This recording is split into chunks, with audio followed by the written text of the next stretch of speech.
More on the history of Veterans Day and the importance of honoring all of our service members and our African-American troops. Let's bring in John Monsky, historian and creator of the American History Unbound series. Also here is retired colonel of the New York Army National Guard, Stephanie Dawson. I've been looking forward to talking to both of you all day, so I'm very excited for this. John, many Americans think of Veterans Day as special sales, but there's an incredible and heroic backstory to the establishment of this federal holiday. Talk to us about that and how American History Unbound hopes to introduce audiences to the importance of the holiday. Well, tonight on PBS, you'll see this production that we put together in Carnegie Hall, the 70-piece orchestra. I call it emotional history, 5 Broadway singers, and a story, a riveting story that brings you all the way to Veterans Day. And it starts with James Reese Europe, the great jazz musician who was in the trenches in World War I. It covers Quentin Roosevelt, who was 19 years old, the son of Theodore Roosevelt, airplane pilot, Flora Payne Whitney, Charles Whittlesey, who led a battalion of immigrants surrounded in called the Lost Battalion in the Argonne Forest. And you see the heart, the willingness of the heart of these Americans that came over for the cause of democracy and to do good in the world. And John, that story is foundational to us. Yeah, talk to us about the sacrifice of black veterans who served in segregated troops like the Harlem Hellfighters. Well, my friend Colonel Dawson, who's on here, who is the legacy really of the Harlem Hellfighters, having led the 369th, they went over there as a unit. The Army was segregated then. There were 2,000 of them. 800 didn't come back. And they proved once and for all for those doubters that Black American troops were every bit of white American troops in terms of on the field of battle.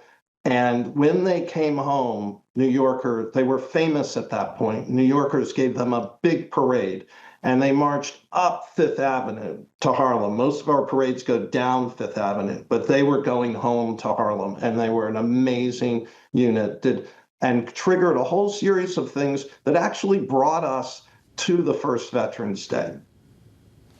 Colonel Dawson, you watched the show. What'd you think of it? It was wonderful. I thought it was excellent how it juxtaposed one storyline with the story of the 369th. And each time I watch it, I learn something new or I see something new. The emotional tug at your heart is very real. The only greater tug that I received was when I went to Sechalt and personally not only saw the monument, but saw the dugouts that the soldiers were in as they approached Sechalt. And Colonel, you also shattered glass ceilings of your own by becoming the first female brigade commander in the history of the New York Army National Guard. Talk to us about that achievement. Well, see, I think it's really about being at the right place at the right time. I had the skill set for the newly created sustainment brigade. It was a logistics brigade, and my background is logistics. I served overseas and for Iraqi freedom, and when I returned, I, after a while, became the deputy commander of the newly created sustainment brigade, and then the brigade commander.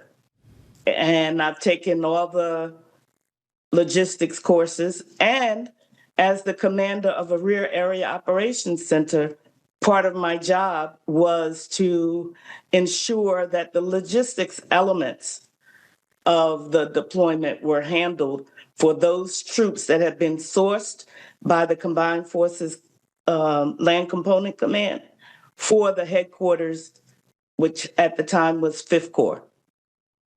So John, I was assigned to 5th Corps. That's incredibly impressive. I mean, we have history here speaking with us live on News Live, which is very fun. John, last question to you. What do you hope people take away after watching your show? The what these individual Americans did was symbolic of all the other troops that were involved in World War I and our Veterans Day. And there was a willingness of the heart here. F. Scott Fitzgerald, who was deep into World War I, and you will see after you watch this production and you go back and read Gatsby, you'll read it differently. Yes, it's a love story. Yes, it's about the Jazz A's, but it's also about World War I. And you will see what I would talked about before, the willingness of the heart. Fitzgerald wrote that France was a land, England was a people, but America, having the quality of an idea, was something harder to utter.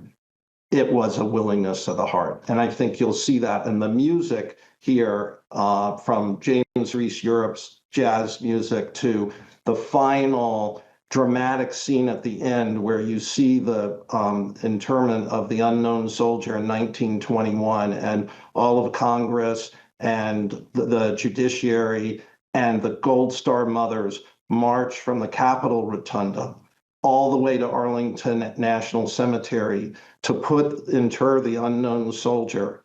It's really our first Veterans Day in 1921. So I hope people take away from this production that you'll see tonight the story of the American heart in World War I. John and Colonel Dawson, thank you so much for your time. We really appreciate it. Thank you, Perry.